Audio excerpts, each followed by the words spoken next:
hay là tiền ấy pay đi cái rosi bọc cái miền đầm lầy bọc cái hay pay đi tại tập ba cái môn thế chẳng gì chắc á tại ấy như lẽ cái nặng pạt này mỏ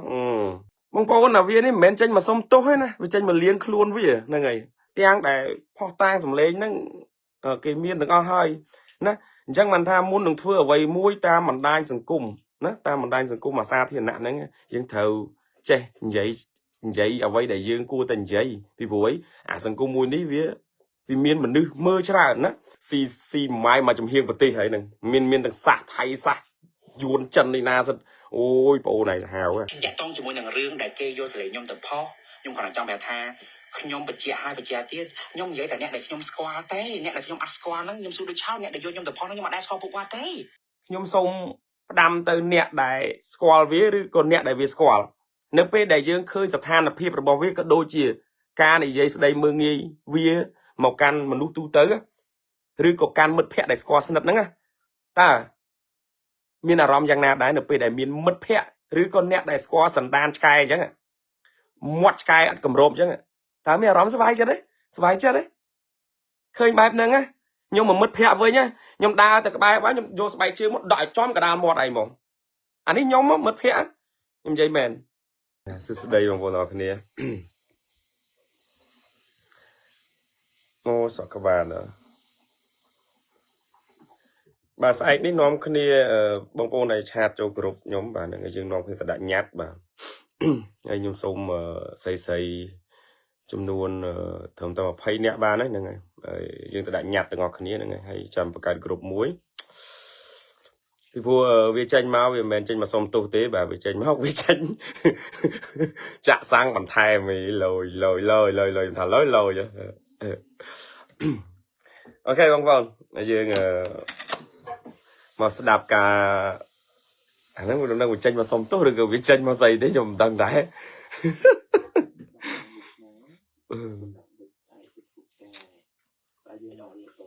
វីដេអូមួយដែលយឺតបំផុតសម្រាប់ខ្ញុំក៏ថាបានដែរតាំងចេះថតមកដោយសារ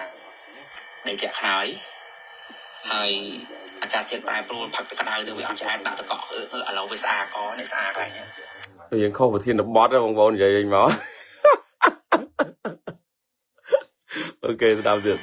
អាកមែនតើហ្មងក៏ប៉ុន្តែដោយសារតែឃើញបងប្អូនមួយចំនួនគាត់បានផ្ញើមកឲ្យខ្ញុំមើលច្រើនមែនតើត្រូវបានគេយកសលេងក៏ដូចជារូបខ្ញុំយកទៅកាត់តហោះបាយអូហូស្ទឹងរលុយតាម TikTok តាម Facebook អីចឹងណាហើយមួយទៀតខ្ញុំថាវាឆ្ងាញ់រលុយតាម TikTok តាម Facebook ទៀតវាណាគេខ្លះរលុយតាម TikTok តាម Facebook អើយខ្ទេចកវៃហើយអត់ដឹងខ្លួនទៀតតាស្ដាប់ទៀតចង់ថាអ្នកដែលចូលមកនិយាយពីខ្ញុំហ្នឹងក៏ខ្ញុំអត់ប្រើពាក្យថាតោខ្ញុំល្បីដែរព្រោះខ្ញុំនិយាយរឿងខ្ទេចខ្ញុំថតណាគេដែរអូខេបញ្ចប់ទៅហ្នឹងហើយមួយទៀតចង់យើងនិយាយរឿងខ្ទេចតែខ្ទេចនិយាយរឿងស្រី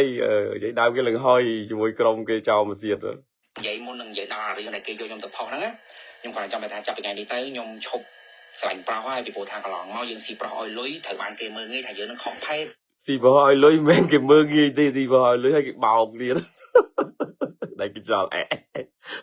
ហើយចុកពោះតែប៉ុន្តែវាអត់ទទួលស្គាល់កំហុសវាទេបាទហើយចាំមើលយើងស្ដាប់ទៀតខុសធម្មជាតិខ្ញុំពងឆ្ងល់ថាពេលដែលខ្លួនឯងតាំងថាជាប្រុសពិតហើយដើរមើងងាយគេខ្ទើយខុសភេទខុសគាត់នឹងអានសាន់តែមើលវីដេអូបងបៃឌីទេអូខេកន្លែងហ្នឹងហើយបៃឌីហ្នឹងគេឪហ៎តែខ្យល់ហើយទៅទាញឲ្យបៃឌីគេរស់ស៊ីរបស់គេមានតម្លៃរបស់គេហើយបៃឌីតែទៅប៉ះគេមុនទេចឹងនិយាយចឹងតែឯងលក្ខណៈប៉ាតណាប៉ាតណីហ្មងក៏ប៉ុន្តែគាត់ចង់ថាខ្ញុំបើខុសពិតប្រកបមែនខ្ញុំអត់ខ្លាចនឹងចេញមុខមកសុំតោទេខ្ញុំគាត់ចង់និយាយចឹងក៏ប៉ុន្តែខ្ញុំគាត់ថាអត់ខុសទេវាអត់ខុសទេបងប្អូនឃើញទេវាថាវាខុសពិតប្រកបមែនអញ្ចឹងអត់អីទេបាទខ្ញុំសុំ20នាក់ក៏បាន30នាក់ក៏បានដែរយើងនឹងបង្កើតក្រុមមួយបាទហើយឲ្យច្បាប់គេដោះស្រាយទៅខុសអានឹងរឿងរបស់វាព្រោះទឹកនៅលើទឹកដីកូរ៉េមិនមែនចេះតែធ្វើអីតាមក្បាលចិត្តវាទេយ៉ាងនិយាយចឹងមិនមែនដូចតុកដីសន្តិភាពសន្តិភេសក៏ទួយម៉ែវានោះទេហ្នឹងហើយដោយសារអីវាគួរតែទៅនៅទឹកដីសន្តិភាពវាវិញទៅឲ្យវាដឹងតែវាបានមុខតំណែងអានេះទៅវិញការពេលខ្លួនខ្ញុំដូចគ្នាខ្ញុំខ្ទើអញ្ចឹងមែនខ្ញុំខុសខ្ញុំអត់ខ្លាចនឹងសុំតោះទេខ្ញុំអត់ដូចអ្នកខ្លះខ្លួនឯងតាំងសុទ្ធតែជាប្រុសពិតប្រកប 100% តែចេញមកជេរខ្ទើយចេញមកថាឲ្យគេខ្ទើយខុសពេទ្យខុសធម្មជាតិហើយ ហើយចុះបើខ្ទើយចោលមកសៀតដូចឯងអញ្ចឹងមិនឲ្យគេជេរមិនឲ្យគេថា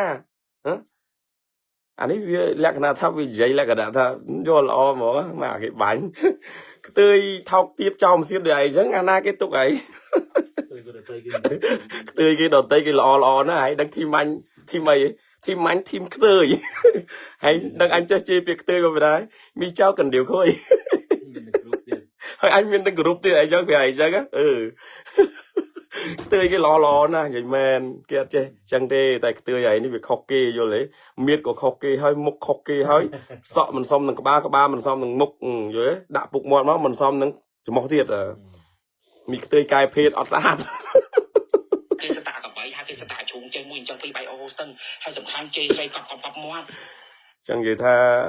អ្នកណាដែលហៅថាភ្លើឬក៏វាជេរយើងជេរវាវិញត្រូវហើយអញ្ចឹងណាហើយបើអញវិញអញជេរលើបុគ្គលណាពីណាគេជេរអញជេរមិនដឹងហើយដល់ពេលហើយនេះមិនមែនចឹងណាហើយលេងរ៉ាហ្វាល់អីសិតតស៊ីម៉ាយមកចំហៀងប្រទេសហើយនឹងមានទាំងសាសថៃសាសយួនចិននេះណាសិតអូយបងអូនឯងសាហាវហ្នឹងមែនហ៎ប្រុសប៉ិតអូខេចាប់ត្រឹមហ្នឹងតាក់ទងជាមួយនឹងរឿងដែលគេយកសលេងខ្ញុំទៅផុសខ្ញុំគ្រាន់តែចង់ប្រាប់ថាខ្ញុំបញ្ជាក់ឲ្យបញ្ជាក់ទៀតខ្ញុំនិយាយតែអ្នកដែលខ្ញុំស្គាល់ទេអ្នកដែលខ្ញុំអត់ស្គាល់ហ្នឹងខ្ញុំសួរដូចឆោតអ្នកដែលយកខ្ញុំទៅផុសហ្នឹងខ្ញុំអត់ដែរស្គាល់ពួកគាត់ទេគេនិយាយតែអ្នកស្គាល់ទេណាបងប្អូនអញ្ចឹងលក្ខណៈថាអានេះវាមិនមែនស្គាល់តិចទេវាស្គាល់គេច្រើនអញ្ចឹងអ្នកដែលស្គាល់ស្និទ្ធជាមួយវាហ្នឹងសិតតែអ្នកដែលហៅថាវាហែកខ្ទេចខ្ទីអស់ដាច់កញ្ចល់ហើយអូវាអងហើយបងស្ដាប់ហ៎បងប្អូនស្ដាប់បន្ទាន់ថាវានិយាយថារឿងដែលវាដែលអ្នកដែលគេស្គាល់ទេណាអញ្ចឹងអ្នកដែលស្គាល់ធៀមខ្លួនទៅរឿងអីក៏ដោយប្រយ័ត្នអាកបីនេះហែកខ្ទេចណាខ្ញុំនិយាយតែអ្នកដែលខ្ញុំស្គាល់ទេអ្នកដែលខ្ញុំអត់ស្គាល់ហ្នឹងហើយដាក់ខ្លួនតែអីខ្ញុំសួរដូចឆោតខ្ញុំនិយាយហើយតើនៅក្នុងវីដេអូដែលគេកាត់ 3-4 នាទីយកមកផុសហ្នឹងខ្ញុំនិយាយឡើងកន្លះម៉ោងជាងមិនបានកាត់តែ 3-4 នាទីហ្នឹងយកមកផុសអាហ្នឹងទី1មួយទៀតខ្ញុំនិយាយបញ្ជាក់ដូចគ្នានៅក្នុងសលេងដែលខ្ញុំបាននិយាយឲ្យគេថតយកមកផុសហ្នឹងខ្ញុំបានស្ដាប់ម្ដងទៀតខ្ញុំនិយាយតែខ្ញុំថាឲ្យអ្នកដែលខ្ញុំស្គាល់តា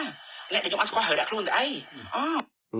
អាឡប់នេះនិយាយតែអ្នកស្គាល់មិនឯងចង់ស្ដាប់សំឡេងឯងនិយាយម្ដងទៀតទេអញដាក់ឲ្យស្ដាប់ថាឯងនិយាយអ្វីខ្លះណាអាចោលមកសៀតហត់នឿយជាមួយឯងណានិយាយមែនណាគួរណាអញលងខ្លួនទេខ្ញុំសួរដូចឆោតខ្ញុំបញ្ជាក់អីថាខ្ញុំនិយាយតែអ្នកបងប្អូនណាខ្លះដែលបានស្ដាប់សំឡេងវាដែលខ្ញុំបានចែករំលែកបាទភាសាអីរឿងនេះវាលក្ខណៈថាវាវាយអល់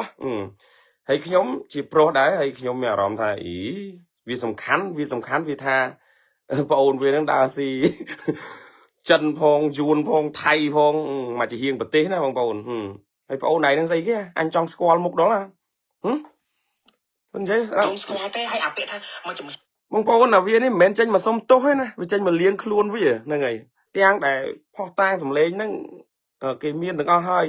ណាអញ្ចឹងមិនថាមុននឹងធ្វើអ្វីមួយតាមបណ្ដាញសង្គមណាតាមបណ្ដាញសង្គមអាសាធារណៈហ្នឹងយើងត្រូវចេះនិយាយអ្វីដែលយើងគួរតែនិយាយពីព្រោះអាសង្គមមួយនេះវាមានមនុស្សមើលច្រើនណាបើថាអញអូខេអញទទួលស្គាល់ថាអញជេរតែអញមិនមែនជេរអល់ទេយល់ទេមិនអញមិនមែនជេរសរុបទេយល់ទេអញជេរតែម្នាក់ទេណាហើយអញដាក់រូបម្នាក់នឹងទៀតចុះនិយាយចឹងហេតុអីបានគេអញជេរគេទៅបងប្អូនគាំទ្រដោយសារអញអត់ចេះម៉ៃអល់យល់ទេអ្នកណាខុសអញជេរហើយអ្នកដែលជេរអញហ្នឹងតោះតែមកជេរអញមុនទៀតតែឥឡូវហ្នឹងពួកឯងមកជេរអញដូចសម្អោចចឹងតែអញខំប្រឹងកាត់ព្យាយាមកាត់បន្ថយការជេរហ្នឹងកាត់បន្ថយមែនតើហើយតែបើនៅកូរ៉េបើដូចមួយខ្និចហ្នឹងវាមិនដឹងទៅណាហើយទេដោយសារស្រុកខ្មែរហ្នឹងច្បាប់វាលើមាត់ណាមួយខ្និចបើនៅកូរ៉េវិញតែប៉ុណ្្នឹងគឺខ្ចប់បាត់ហើយស្បៃច្បាប់នៅកូរ៉េប៉ុន្តែដោយសារអីវាប្រើច្បាប់ព្រៃយើងទៅវិញច្បាប់ព្រៃវាឆ្លងឆ្លើយគ្នាទៅវិញទៅមកវាគ្មានអាណាប្តឹងអាណាកើតទេចង់និយាយចឹងតែបើសិនជានៅកូរ៉េដូចឯងចឹងឯងតែគេព្រួតដាក់ពាក្យបណ្ដឹងគឺឯងស្បៃហើយទៅរស់នៅក្នុងស្រុកដែលមានសន្តិភាពបើវាយដាក់អុសអីសម្រាប់ដាក់អុសវ៉ាលីបោះចូលក្នុងទឹកហើយអាកធ្វើទរណកម្ម ស្អីគេបាញ់បោះសេរីចិនកាប់ចាក់គ្នាហ្នឹងថ្ងៃទៅនៅក្នុងវិញបានសមពីព្រោះឯងនេះអាចនឹងទៅវិញមានឋានៈមួយឋានៈត្រូលពងកដរគេចង់និយាយថាពេលខ្លះបើខ្ញុំដឹងពីអានេះវាគ្រាន់តែជាមនុស្សម្នាក់ហៅថាបើសិនជាពាក្យដែលយើងនិយាយរឿងស្នេហាថាស្រឡាញ់គេម្នាក់ឯងហើយដល់ពេលអានេះវាគ្រប់គ្រងគេម្នាក់ឯងទាំងតែគេមិនដែលទុកក្បាលវាហ្នឹងជាអ្វីទាំងអស់ហ្នឹងឯងនិយាយច្បាស់ជាងបតេហ្នឹងវាជាសំនួនពាក្យយល់ហើយវាជាសំនួនពាក្យមកជាហៀងពាក្យហ្នឹងមានន័យថាវាជាសំនួនពាក្យអាសំនួនពាក្យហ្នឹងវាចង់និយាយថាមិនវាចង់និយាយពាក្យគេហៅប្រៀបធៀបអីឬក៏ពាក្យពាក្យជួនមិនពាក្យដោយលក្ខណៈថាអ្នកអារៀនថ្មីថ្ងៃមុននេះអ្នកខ្លះ500អ្នកខ្លះ1000អ្នកខ្លះ2000អ្នកខ្លះ3000អ្នកខ្លះតែពិតវាចង់និយាយប្រៀបធៀបជាមួយនឹងបងប្អូនយើងធ្វើបាតកម្មថ្ងៃមុនហ្នឹងហើយអ្នកខ្លះនិយាយ2000អ្នកខ្លះនិយាយ1000អ្នកខ្លះនិយាយ500អ្នកខ្លះនិយាយ200-300អ្នកអញ្ចឹងទៅវាចង់និយាយវាប្រៀបធៀបអញ្ចឹងវាចង់និយាយថាវានិយាយមកចំហៀងប្រទេសហ្នឹងវាចង់ប្រៀបធៀបជាមួយនឹងបងប្អូនទៅបាតកម្មថ្ងៃមុនហ្នឹងនិយាយខុសគ្នា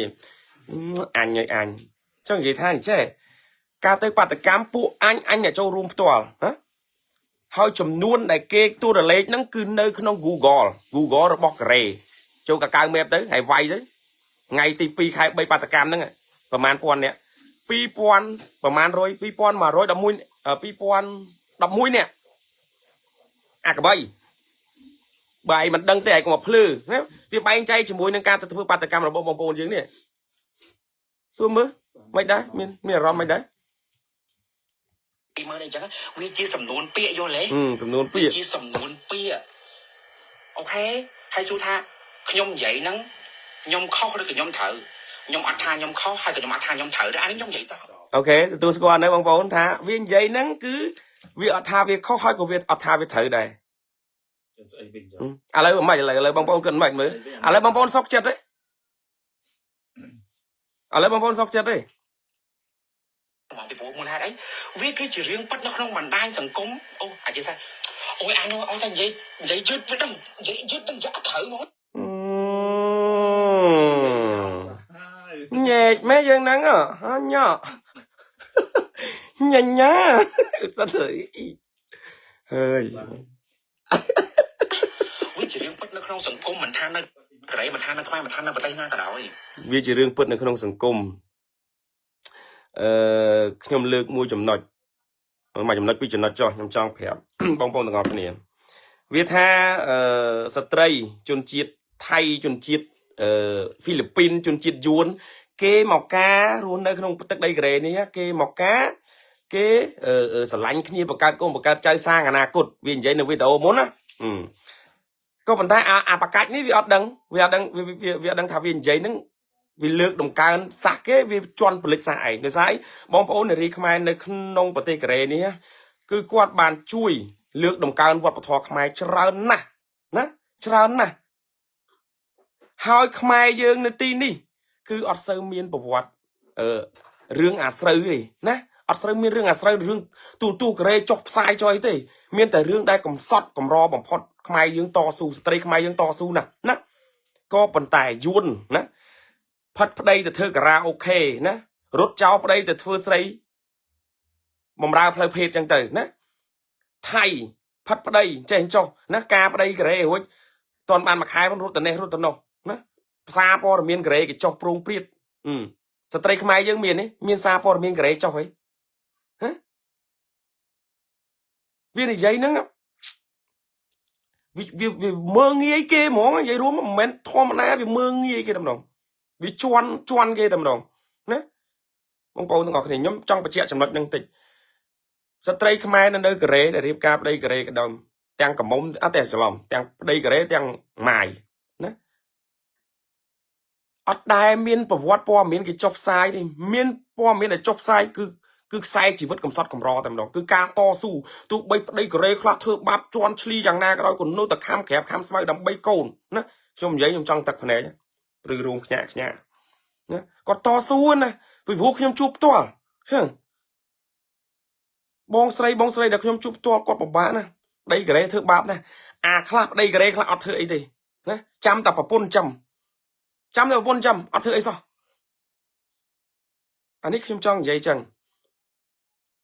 hát ấy thử lược vô màu dây màu ao từ lược chiết sạc cái hơi mà choan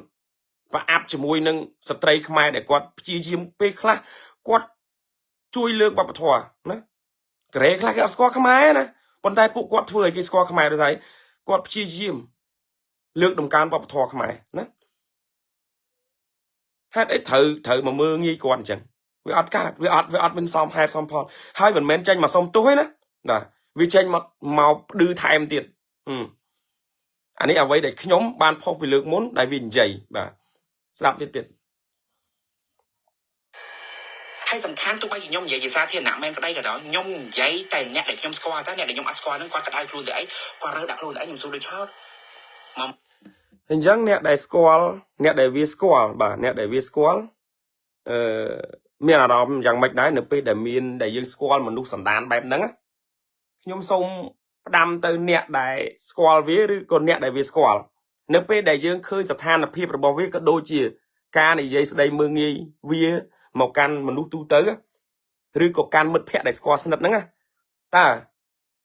miền nào đó dạng nào đấy nửa đại miền mất phe rồi còn nè đại squall sẵn đàn sky chẳng ạ mót sky ăn cầm rôm chẳng ạ ta miền đó sờ vai chết đấy khơi bài nâng á nhưng mà mất phe với nhá nhưng đa từ cái bài quá nhưng vô bài chưa một đại chom cả đàn mót này mong anh ấy nhóm mất phe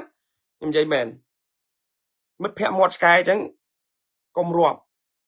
can bài chương từ đó squall lại nhảy đại mà bài chương rồi chom cái chọn một tầm mà bài chương xong rồi mà bài chương mà này hay con mình vậy thay fan style vào cái fan này sầm na ngay anh nhưng mày đấy bằng bốn nát lọc squall khác ទៀតណាបើខ្ញុំខុសមែនខ្ញុំអត់ថានឹងចេញមកសុំទោសពួកគាត់ទេខ្ញុំនិយាយត្រង់បើខ្ញុំខុសមែនទោះបីខ្ញុំខ្ទើខ្ញុំខុសខ្ញុំហ៊ានសុំទោសខ្ញុំអត់មានខ្លាចទេខ្ញុំហ៊ានសុំទោសតែអ្នកខ្លាវិញតាំងខ្លួនជាប្រុសតែជេរស្អីកប់មាត់ហ្នឹងមិនវិញcái trong vậy đừng sập tay hai sập tay mà nhóm mới nè kháng việc lắng anh chị sợ để chẳng anh còn mình tay bà chị ai bà chị thì thà nhóm cứ chia nè đài chê đài còn mình tay nhóm chê lư bọc cùl nhóm một bàn vay ọเลยnhóm thưa ca chỉ mùi chôn chít yuan chân Philippines tràn năm hỏi kế bộ kế ca chỉ mùi chôn chít kề kế mình đài kịch mình nuôi sinh chế na đôi khai dương tê sầm rạp cái kịch tập Paul và giàu tê cài sập bùn bùn rồi nhóm vậy smart thoáng yuan á mà rồi sang mà rồi nhóm hoàng ấy tắc đây ăn san ít san ấy cứ yuan ra nè mà rồi sang mà rồi nhóm vậy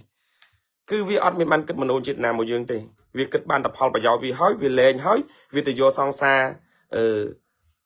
yuan đôi kia rồi có vì yuan thì sật vì chẳng và tôi máu viên nom tầng pun bộ vì màu nơi mà mấy hoàng ấy yuan nơi sân pin ít xanh ấy bà vì chẳng cái bông bồn hai nhom đi dây ní nhom ọt tròn ỏi từ ven ngay thế vận tay bọc cua mui ní cứ vi tay tại ép ọp một cái khang ép ọp vô mục bà hai viên đi giấy thị chớ này cứ ba nhóm chớ này tay nhóm ọt đây tay chỉ lụ cho mũi thì còn tay pin ấy vì đời xa ấy dẹp từ vì tu rương nâng máu nhưng mình men trong từ vì bà hà thế còn vận tay nhom trong ỏi nè tầng ọt khi đằng tha sần đan mình núp vì dạng mình bà sần đan mình núp mưa nè đại squall vi squall dương á nếu pe đại ban khơi vi phơi từng vừa bài nâng vì mưa nghi nè đại squall là này này không ca xa thiệt nã tiếng rương bộc cối nếu không có tên cái đấy thì miên sấp đắng để sai rương đi vía mình men chỉ rương lẹ cái nào ha dương giấy pin nè ấy chẳng tây rồi cổ mấy cái đấy rương chỉ xa thiệt nã mà vì giấy bay bao cả cây ha chỉ xa thiệt nã tại mà đó bà hai mình men máu tranh xong tốt chỉ xa thiệt nã tế tranh màu đưa thai bà nhom nó bây giờ nhom đi giấy rương stray để ca ở đây rồi hay nhom đi giấy tới nhom miền nào đó thành nhom chọn tập này vì với có to su khẳng giấy tới cứ bạn nó ca giấy vì vô stray khá bong nhom score bong mua chùm nuôn này quạt score nhom quạt sờ lạnh còn គាត់ស្រឡាញ់យើងអញ្ចឹងគាត់គោរពស្រឡាញ់យើងដោយសារអីខ្ញុំនិយាយបញ្ហាសង្គមអញ្ចឹងទៅគាត់តែងតែលើកទឹកចិត្តយើងដែរហើយខ្ញុំក៏តែងតែលើកទឹកចិត្តគាត់ព្រោះគាត់ពេលខ្លះគាត់មានបញ្ហានៅក្នុងគ្រួសារប៉ុន្តែគាត់អត់ហ៊ាននិយាយប្រាប់យើងគាត់តែជាអ្នកប្រឹក្សាមួយនិយាយទៅគឺពិបាកនិយាយបងប្អូនខ្ញុំវាមិនចង់និយាយទេវាអាណិតពួកគាត់ដោយសារអីប្តីខ្លះក្រេខ្លះដេកផឹកយកតែម្ដងដេកទៅផឹកដេកទៅនេះទេហើយប្រពន្ធមើលកូនត្រូវបំរើប្តីដាំបាយដាំទឹកហើយទៅធ្វើការដើម្បីយកលុយមកទៅត្រូវចិញ្ចឹមព្រោះម៉ែឪការ៉េគេទាំងចាស់ទៀតត្រូវចិញ្ចឹមទាំងម៉ែឪគេទៀតហើយជាពិសេសអ្នកដែលនៅរស់នៅជាមួយជុំគ្រួសារជាមួយនឹងម៉ែឪរបស់ការ៉េហ្នឹងតែម្ដងបាទម៉ែឪទាំងនៅផ្ទះម៉ែក្មេកនៅជុំគ្នាជាមួយម៉ែក្មេកហ្នឹងគឺវេទនាជាងគេគឺវេទនាណាស់តែបើអ្នករស់នៅបែកផ្ទះបែកអីអាហ្នឹងអត់អីទេអត់សូវម៉ានទេតែបានរស់នៅជុំគ្នាជាមួយម៉ែក្មេកមួយហ្នឹងគេធ្វើបាបណាស់បងប្អូនបង្ហើគេគ្រប់សពហ្មងបង្ហើគេគ្រប់សពអាណិតទេហើយសួរថាមិនក៏បងឯងមិនលេងទៅហើយដល់ពេលគាត់ឆ្លើយមិនអូនអើយស៊ូទៅលេងមិនកើតបើកូនយើងប៉ុណ្ណេះហើយចេះទ្រាំទៅចែកខូចចិត្តចែកខូចចិត្តនេះចែក Hello អូនបាទសួស្ដីបងអញ្ចឹងខ្ញុំចង់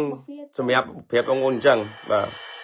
ចេះមួយអញ្ចឹងពីរបែកអូស្ទើរ ស្ដាប់បន្តអូខ្ញុំទាញចូលខាងនេះអូខ្ញុំទាញចូលខាងនោះអ្នកដែលយកខ្ញុំទៅផុសហ្នឹងខ្ញុំអត់ដែរស្គាល់ទេខ្ញុំសួរដូចឆោតអ្នកដែលយកខ្ញុំទៅផុសហ្នឹងខ្ញុំស្គាល់មែនទេនិយាយជាសាធារណៈហើយនិយាយពាក្យដែលគេលក្ខណៈថាគេទទួលយកអត់បាននិយាយជាសាធារណៈហើយគេយកទៅផុសអ្នកណាក៏យកទៅផុសបានដែរឲ្យតែយើងនិយាយខុសចុះបើឯងនិយាយក្នុងបន្ទប់តែឯងអាណាគេយកឯងផុសចុះបើឯងនិយាយឡាយសិតឡាយមកហើយជាសាធារណៈហ្នឹងហើយគេមិនយកទៅផុសបានហើយពាក្យពេចន៍ឯងនិយាយឯងមើលខ្លួនឯងមើលហ៎អញនិយាយមែនល្មមអាបើឯងនៅក្បែរវិញគេអាចចំោះញាត់មាត់ឯងហ្មងម៉ែបកាច់នៅតាមបណ្ដាញសង្គមតែខ្ញុំអត់ដែរស្គាល់ស្ដាប់ទេ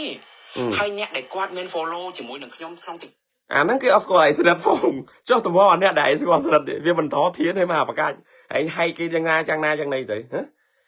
បងប្អូនណានេះមើលច្បាស់មើលមុខវាច្បាស់អ្នកដែលផុសវាហ្នឹងវាថាវាអត់ស្គាល់ទេតែវានិយាយជាសាធារណៈណាខ្ញុំក៏ផុសវាដែរហើយវាអត់ស្គាល់ខ្ញុំដែរអញ្ចឹង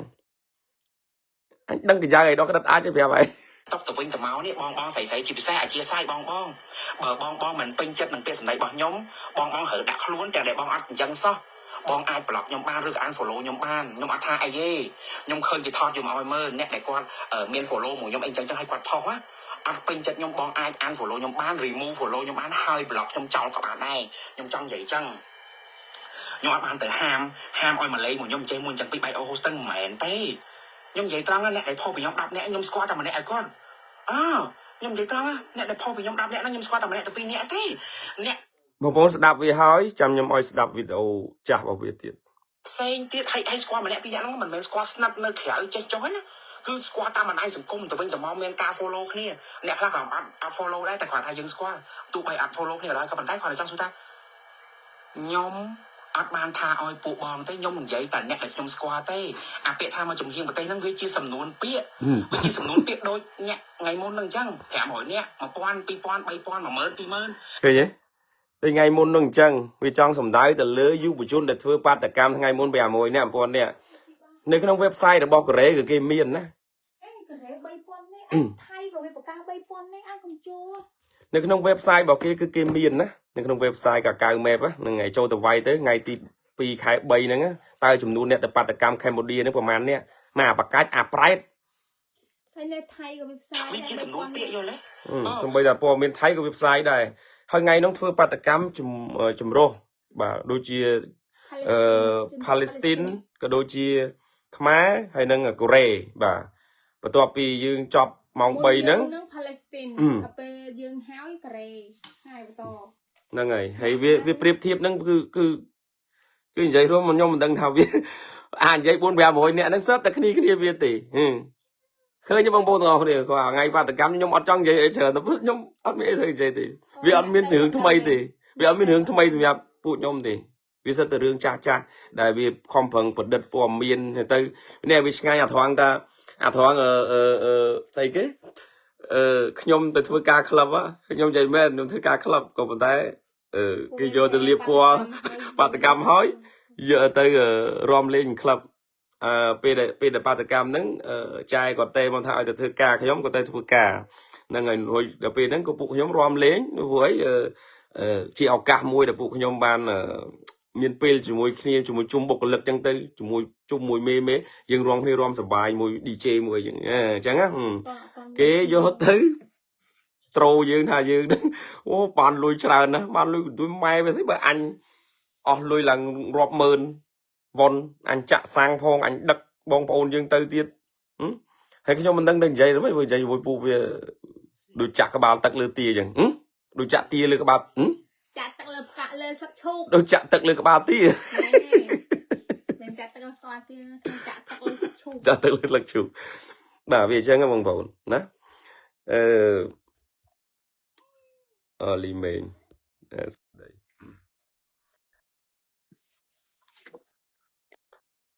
ខ្លាចសន្តិភាពមិនខ្លាចសន្តិភាពមានន័យថាខ្ញុំខ្លាចសន្តិភាពដែរឡើយព្រោះថ្ងៃម៉ែណាប្រកាសប្រទេសមានសន្តិភាពក្តែងក៏ប៉ុន្តែអង្គើអសន្តិសុខមានពីពេញប្រទេសគ្រប់បែបយ៉ាងគឺអាប់មុខអាប់មាន់ដោយសារថ្នាក់ដឹកនាំអត់យកខួរក្បាលគិតគូរពីរឿងចិនរឿងយួនមកកលុកកឆាក្មេងស្ទាវនឹងគឺអត់មានចូលចិត្តទុកដាក់អត់មានមន្ត្រីណាធ្វើការមួយមក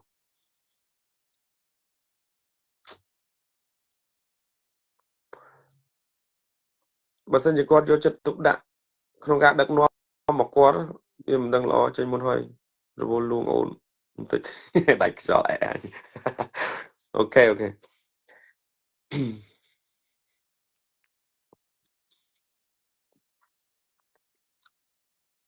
ហើយឥឡូវនេះមានការលាបពណ៌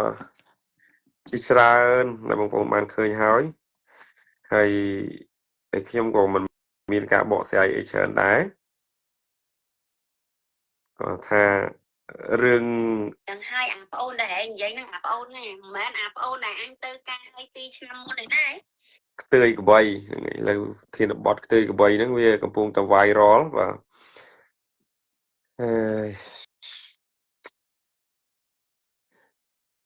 ខ្ញុំចង់និយាយបែបទៀតរងងារអត់នៅកូរ៉េបងបាទល្ងាបងល្ងាខ្ញុំនិយាយរួចហើយមិនរឿងបញ្ហាកសិកម្មដែលប្រជាពលរដ្ឋយើងចង់បានព្រោះយើងស្រុកយើងគឺយើងពឹងផ្អែកទៅលើកសិកម្មហ្នឹងហើយដើម្បីចិញ្ចឹមជីវិតពីព្រោះតាំងពីដើមមកបាទតែងតែប្រើទៅធ្វើកសិកម្មនឹងដាំបន្លែបកាស្រូវអង្គរឿងហ្នឹងគឺវាអញ្ចឹងហើយបើសិនជាសិប្បកម្មដែលគាត់ធ្វើបានមកគឺវាអត់មានទីផ្សារសម្រាប់ពួកគាត់ទេគឺដាច់បាយហើយបាទដាច់បាយនៅពេលដែលអ្នកស្រុកអ្នកស្រែយើងដាច់បាយអ្នកក្រុងក៏ដាច់បាយដែរអ្នកលក់ដូរក៏ដាច់បាយដែរដោយសារអីពួកគាត់រាល់ថ្ងៃហៅថាអាចនិយាយបានថារស់ដោយសារអ្នកស្រែណានៅពេលអ្នកស្រែគាត់ធ្វើផលដំណាំបានគាត់យកទៅលក់គាត់បានលុយគាត់យកលុយរបស់គាត់ហ្នឹងគាត់យកទៅចំណាយណាចំណាយទៅទិញរបស់របរឧទាហរណ៍ថាកៅអៅអាជីវករលក់កៅអៅណាអាជីវករលក់អង្គមកវិញហ៎គាត់លក់ស្រូវគាត់យកលុយទៅទិញអង្គមកវិញអញ្ចឹងហ៎ទីផ្សាររាល់ថ្ងៃវាអញ្ចឹងរបស់របរប្រើប្រាស់ណាចុះពួកគាត់អត់មានលុយស្រូវដំណាំដែលគាត់ធ្វើបាននឹងវាអត់មានតម្លៃសម្រាប់ពួកគាត់ទទួលយកបានសួរថាពួកគាត់មានលុយណាទៅទិញរបស់របរទៅនឹងមកវិញបើអ្នកខ្លះធ្វើមកសងតែថ្លៃជីថ្លៃប្រេងគេនឹងមិនរួចផងហ្នឹងតែពួកគាត់មានលទ្ធភាពណាទៅទិញរបស់របរកៅអៅសម្លៀកបំពាក់ទៅចិញ្ចឹមអាជីវករឬក៏ទៅចិញ្ចឹមអ្នកមាននឹងទេគេមានលុយសល់វល់លៀនអាហ្នឹងវាមិនអីទេគេរស់ស្រួល ហ្នឹងបើលួយពួកវាដេស៊ីក៏ងាប់ទៅវិញចាញ់អស់ប៉ុណ្ណឹងចុះបើយើងអ្នកស្រែជាងរកតែ 100000 ដាក់កប៉ាល់អត់សងបានប៉ុណ្ណឹងតែយើងសង្ឃឹមអីអញ្ចឹងវិស័យកសិកម្មនេះគឺសំខាន់មកសម្រាប់ប្រទេសជាតិគឺសំខាន់វិស័យកសិកម្មតែយកមន្ត្រីដែលអត់ចេះជំនាញកសិកម្មនឹងយកទៅធ្វើទៅធ្វើអីចេញធ្វើអីចេញបើពួកអានឹងវាទៅជាជំនាញទេសចរយកទៅដាក់មន្ត្រីកសិកម្មមិនកើតអ្នកមន្ត្រីកសិកម្មយកទៅដាក់ខាងមន្ត្រីទេសចរវាទៅមិនកើតវាទៅលប់អស់អានោះខំប្រឹងរៀនចងប់ដល់បណ្ឌិត 3-4 ប្រទេសមកវិញថាដឹកនាំបានទេសចរហ្នឹងវាមានណាយកគ្នាទៅដាក់នៅកសិកម្មអាណាធ្វើចេញបើរៀនវិស័យទេសចរអញ្ចឹងតែបើយកដាក់ឲ្យចំជំនាញណាហើយយកមនុស្សទៅធ្វើការមិនមែនយកមនុស្សទៅដេកស៊ីវៈខែណាខ្ញុំមើលឃើញពួកមន្ត្រីកសិកម្មហ្នឹងវាមិនមែនធ្វើការទេវាស៊ីវៈខែវាដេកស៊ីវៈខែទេតើតែព្រឹត្តិកម្មខ្លាំងបានពួកវាចោះធ្វើការចេះអញ្ចឹងអីឲ្យធ្វើម៉េចវាអត់មានដឹងតួនាទីវាធ្វើអីផងហ្នឹងកាលលោកហ៊ុនសែនហើយចេះចោះការគាត់នៅធ្វើជានាយករដ្ឋមន្ត្រីវាល្អប្រសើរដែរតាស្រូវអង្គអីមើលទៅដូចជារៀងរស់នៅស្រួលវាមិនស្រួលប្រហែលទេគាត់ថាវាល្អប្រជាពលរដ្ឋគាត់នៅអាចនឹងទប់ទល់បានការងារមានត្រឹមត្រូវធ្វើប្រាក់ខែល្មមគាត់ថាគាត់អត់មានកាត់ពុនស្អីពុនដីពុនស្អីដូចឥឡូវទេឥឡូវសម័យថ្មីកូនទៅរៀនដល់ក្រៅប្រទេសបាទកូនទៅរៀនដល់ក្រៅប្រទេសហើយមកវិញស្រាប់តែធ្ងន់កជាងឪទៀតចាប់ដើមប្រមូលផលប្រមូលពុនប្រមូលអីដូចប្រទេសគេអញ្ចឹងតែប្រទេសខ្លួនឯងនេះអត់មើលប្រជាពលរដ្ឋខ្លួនឯងទេបាទទទួលស្គាល់ប្រទេសណាក៏គេត្រូវការប្រមូលពុនដែរសូម្បីតែកូរ៉េហើយយើងមើលសេដ្ឋកិច្ចគេសិនមុននឹងចាប់ដើមដើរប្រមូលពុនពីប្រជាពលរដ្ឋដើរប្រមូលពុនក្បាលដីដើរប្រមូលពុនធ្វើផ្ទះធ្វើអគារសាងសង់អីហ្នឹងត្រូវមើលសិនមើលលទ្ធភាពប្រជាជនខ្លួនឯងតែពួកគាត់នឹងរស់នៅក្នុងកម្រិតណាខ្ញុំគាត់តែចេញច្បាប់ប្រមូលពុនតាមក្បាលដីភ្លាមខ្ញុំហិតធំពីព្រោះស្រុកខ្មែរយើងគឺប្រជាពលរដ្ឋគាត់មានកម្រិតជីវភាពនឹងវាទាបមែនតើជីវភាពវាទាបហ្មងវាអត់អាចទៅប្រៀបធៀបជាមួយនឹងប្រទេសអ្នកជិតខាងបានទេបើថាប្រទេសថៃគេយកពុនមិនក៏ប៉ុន្តែប្រជាពលរដ្ឋរបស់គេមើលប្រាក់ខែរបស់គេប្រហែលហើយយួនមើលជីវភាពរបស់វាប្រហែលហើយតើបើយើងនេះមើលប្រទេសប្រព័ន្ធមេដៃហ្នឹងហើយប្រជាពលរដ្ឋខ្មែរក្រចង់ងាប់ហើយឥឡូវនេះប្រទេសខ្មែរវាទៅជាចម្រោករបស់ជនឧក្រិដ្ឋជនជាពិសេសចិនកំពុងតែបកកចរាចរណ៍ពីពេញប្រទេសហេតុអីអត់ព្រមយកចិត្តទុកដាក់ត្រង់ហ្នឹងរឹតបន្តឹងមែនតើចិនណាសម្លាប់មនុស្សចិនណាបកកបញ្ហាបញ្ជូនវាទៅប្រទេសវាចាប់បញ្ជូនទៅអស់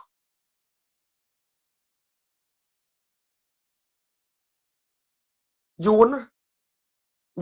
វាកុម្មុយនីសក៏ប៉ុន្តែវាដឹកនាំល្អវាបដូរមេដឹកនាំរហូតហើយចិននឹងយួនគឺអត់នេះទេដូចយើងត្រូវតែវាបាតកម្មនៅពេលដែលចិននឹងវាធ្វើអីមួយលើលុបមកប្រទេសវាបាតកម្មដុតទូតចោលបណ្ដេញជនជាតិចិនចេញឃើញប្រហែលឆ្នាំមុនហ្នឹងមិនពួកអាចិននឹងរត់បន្តធានចេញពីយួនទៅមិនយួនវាបាតកម្ម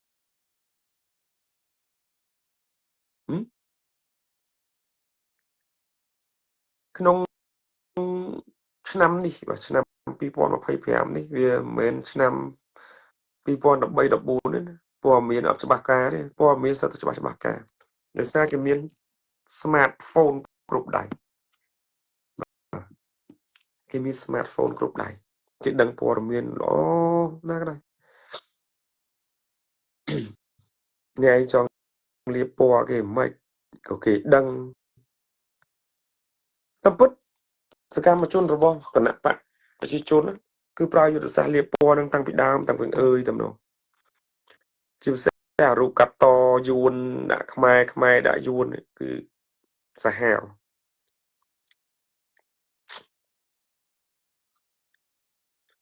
ខ្ញុំ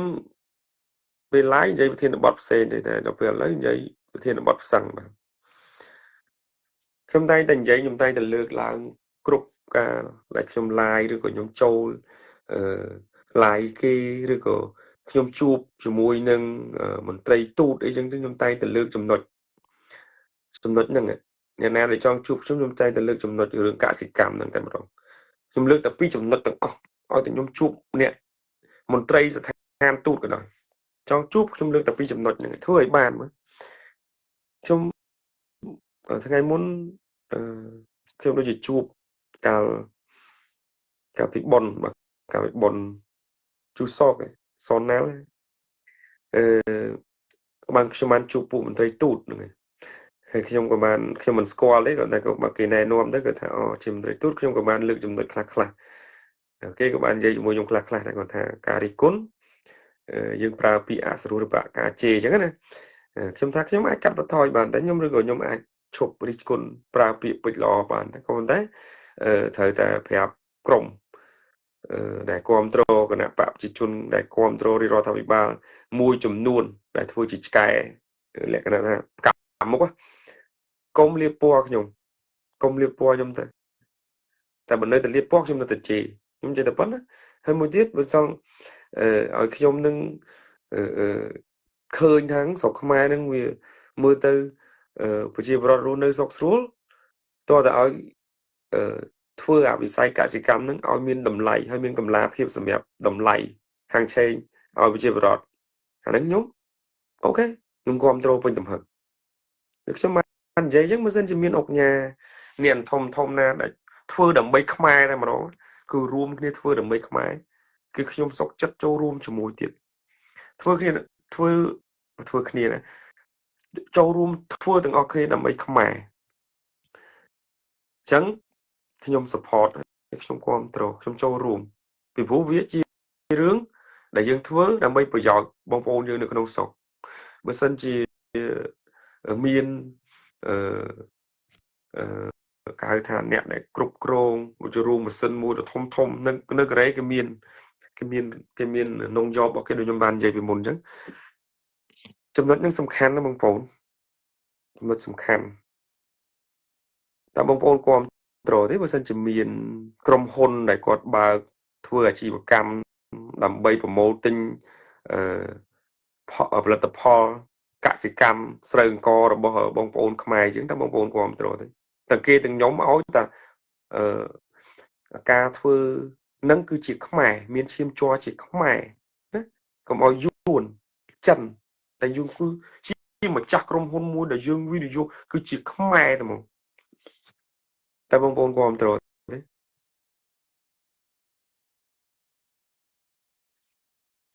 ខ្ញុំគ្រប់គ្រងរាប់ផលិតផលក្នុងស្រុកស្រូវអង្ករយើងមានឡានទៅដឹកគាត់ទៅដល់កន្លែងណាយើងគាត់លក់នៅតំបន់ណា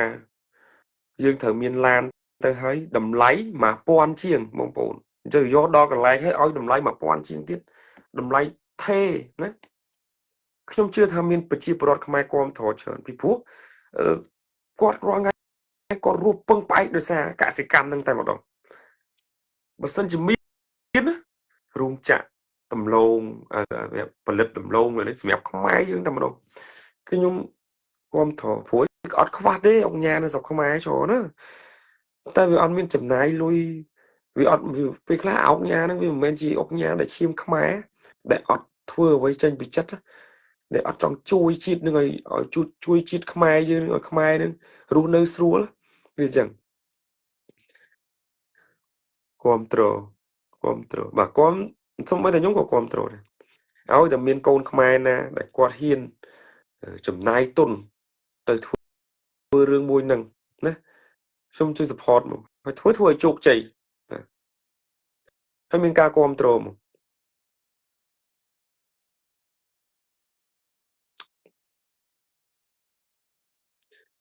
ហើយបើយើងមានលទ្ធភាពទៀតយើង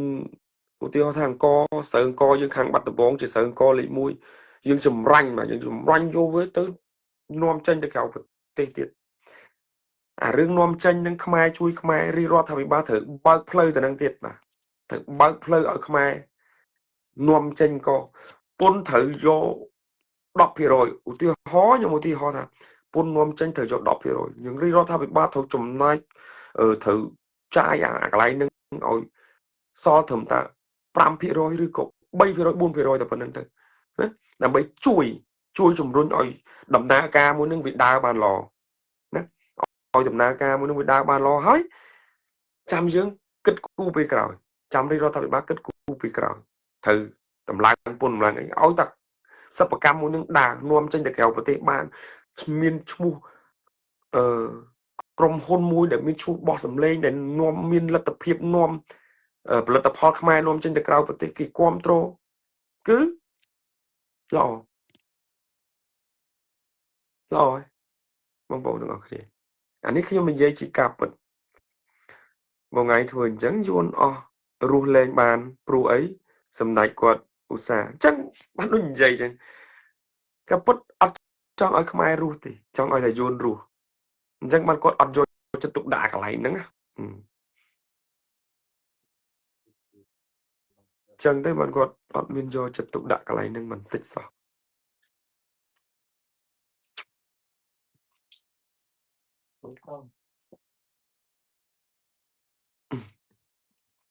น้องชายสวัสดีครับน้องชาย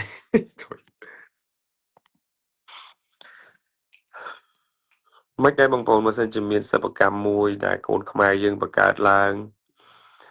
ផ្សព្វផ្សាយឲ្យយុវជនកាត់បន្ថយគ្រឿងស្រវឹងផងបងប្អូនខ្ញុំមិនដឹងជាផ្សព្វផ្សាយមិនបើខ្ញុំផឹកដែរគាត់ថានៅនេះយើងផឹកមានដែនកំណត់របស់គេអញ្ចឹងណាហើយ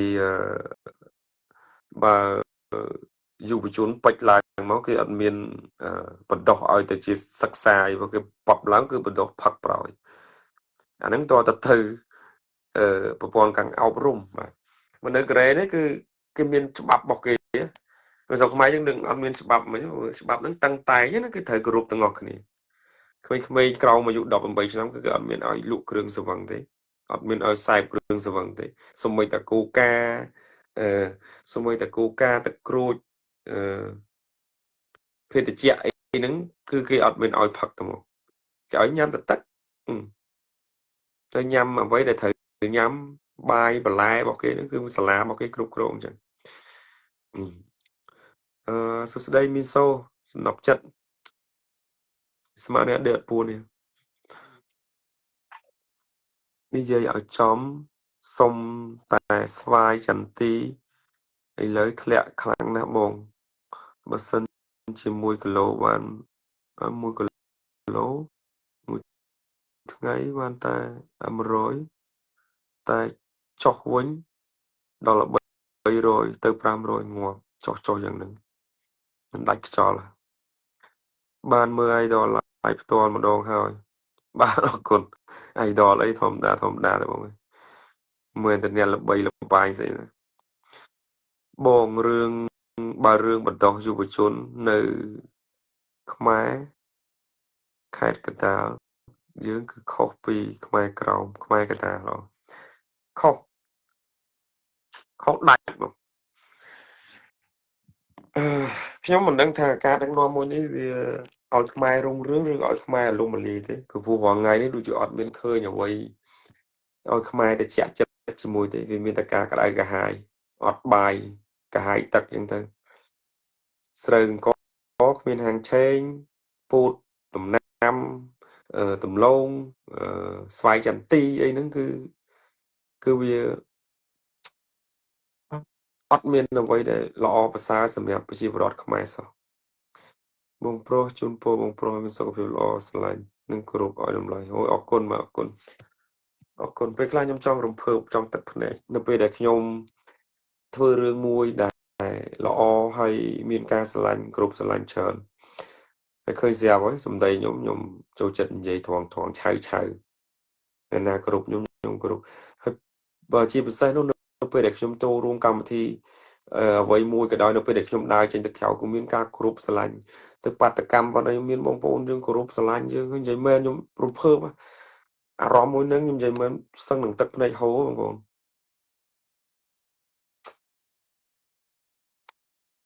សឹងនឹងទឹកភ្នែកហូរ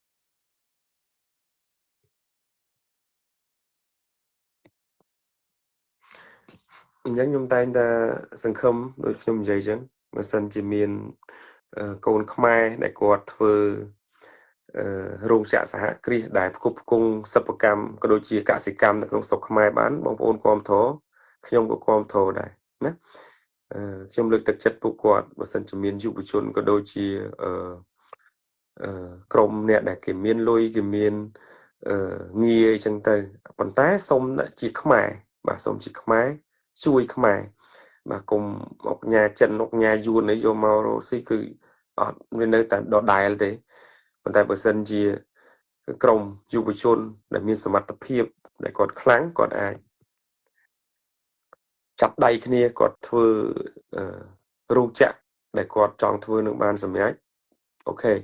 ខ្ញុំគាំទ្រពេញបេះដូងតែម្ដងមិនចឹងពីព្រោះរឿងនេះគឺជារឿងប្រយោជន៍រួមកសិកម្មនៅក្នុងស្រុកខ្មែរគឺជាដង្ហើមសម្រាប់ប្រទេសជាតិរបស់យើងហើយនៅពេលដែលយើងមិនអោយតម្លៃកសិកម្មមិនអោយតម្លៃកសិករអាហ្នឹងដង្ហើមជាតិរបស់យើងក៏ចប់ដែរដូចខ្ញុំបាននិយាយជាដើម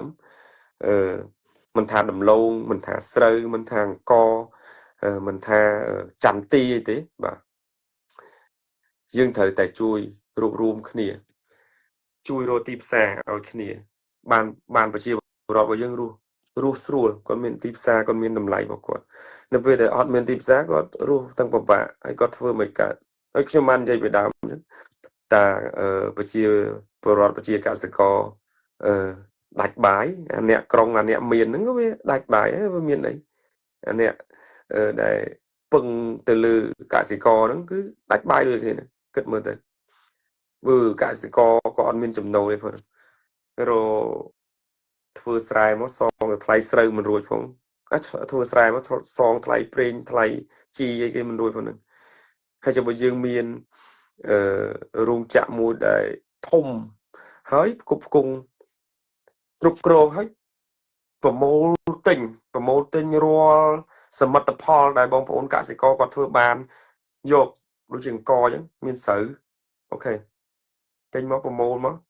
មានម៉ាស៊ីនមានរោងចក្រសម្ងួតស្រូវសម្ងួតអីហើយយើងកិនជាអង្គហើយវាយចេញទៅក្រៅប្រទេសបានទៀតល្អខ្ញុំដូចខ្ញុំនិយាយវីដេអូមកអញ្ចឹងគឺខ្ញុំ support រហូតបាទអានេះវាជារឿងមួយដែលយើងគួរជួយប៉ុន្តែខ្ញុំសូមគឺជាឈាមខ្មែរ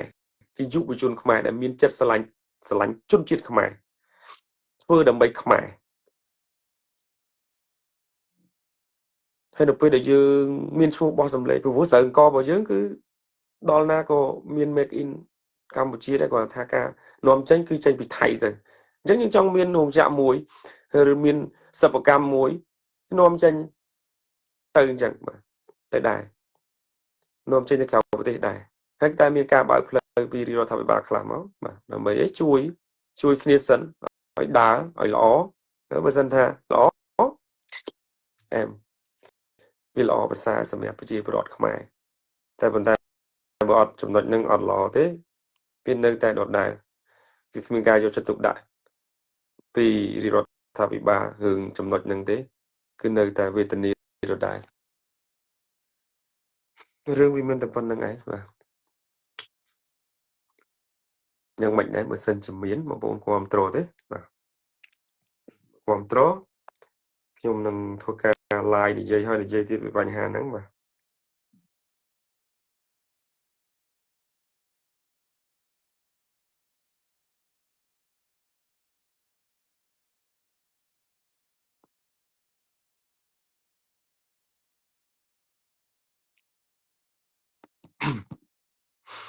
ផ្ដាសាយមែនបងបាទផ្ដាសាយ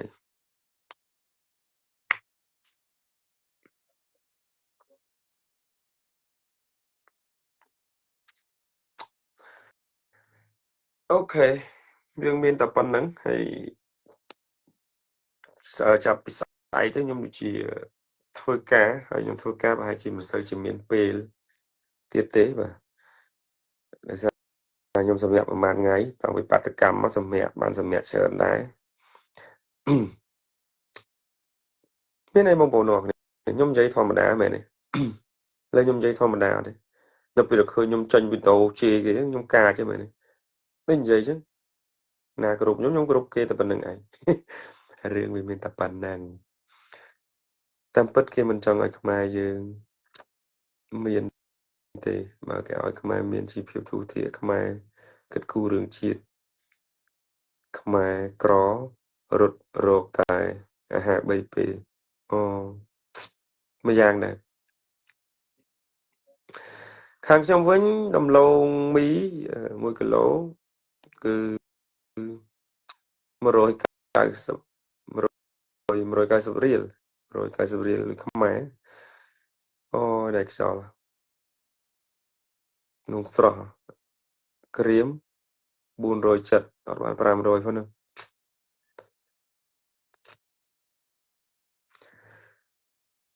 ខ្ញុំនៅតែសង្ឃឹមលើកូនខ្មែរយើងដែលគាត់មានទឹកចិត្តចង់ជួយខ្មែរហើយគាត់នឹងធ្វើសិប្បកម្មមួយប្រមូលទិញរាល់កសិផលបាទរបស់បងប្អូនកសិករយើងដែលគាត់ធ្វើបានហើយមុននឹងបើសិនជាធ្វើឲ្យខ្ញុំសូមឲ្យបងប្អូនខ្មែរយើងជួយគាំទ្រហើយដើម្បីជាប្រយោជន៍មួយល្អប្រសើរសម្រាប់នឹងហើយខ្ញុំចង់ឲ្យឃើញខ្មែរយើងដូចកូរ៉េទៅចោះនឹងមិនចាំទៅដូចថៃទៅចោះតែបើដូចកូរ៉េគាត់តែល្អដែរពីព្រោះការអភិវឌ្ឍរបស់កូរ៉េគឺល្អហើយមួយទៀតគេមានធនាគារកណ្ដាលបាទយើងធនាគារជាតិកម្ពុជានៅកូរ៉េនេះគឺមានធនាគារជាតិរបស់គេដែរគឺ Non Job ហ្នឹងក៏ប៉ុន្តែគេគ្រប់គ្រងទាំងអស់គេផ្គប់ផ្គង់ទាំងអស់ផ្គប់ផ្គង់ប្រេងសាំងថ្លៃកសិករទៅធ្វើការងារកសិកម្មអីចឹងងាយជុំគេឲ្យតម្លៃតែខ្មែរទេអត់ឲ្យតម្លៃបងប្អូនកសិករបងប្អូនប្រជាពលរដ្ឋដែលគាត់ធ្វើស្រែចម្ការគឺអត់ឲ្យតម្លៃតែនៅកូរ៉េប្រទេសអឺរ៉ុបអីក៏គេឲ្យតម្លៃដែរគេថានៅស្រុកអាមេរិកអីនៅកូរ៉េហ្នឹងអ្នកកសិកម្មអ្នកដែលធ្វើស្រែចម្ការហ្នឹងគឺជាមហាសេដ្ឋីតែម្ដងតែបើស្រុកយើងអ្នកដែលធ្វើស្រែចម្ការហ្នឹងគឺជាកូនបំណុលរបស់ធនាគារបាទថ្លៃជីថ្លៃប្រេងធនាគារបងចង់រួចផងរឿងហ្នឹងវាអញ្ចឹងបាទអរគុណច្រើនយប់ជ្រៅហើយស្អែកខ្ញុំត្រូវទៅធ្វើការងើបពីម៉ោង4បាទអញ្ចឹងខ្ញុំសូមជម្រាបលាបងប្អូនទាំងអស់គ្នាត្រឹមហ្នឹងបាទជួបគ្នានៅសប្តាហ៍ណាដែលខ្ញុំចង់ live អញ្ចឹងខ្ញុំទនេខ្ញុំចង់ចែករំលែកអញ្ចឹងទៅក៏ប៉ុន្តែខ្ញុំចង់សម្រាប់ឲ្យស្រុកខ្មែរ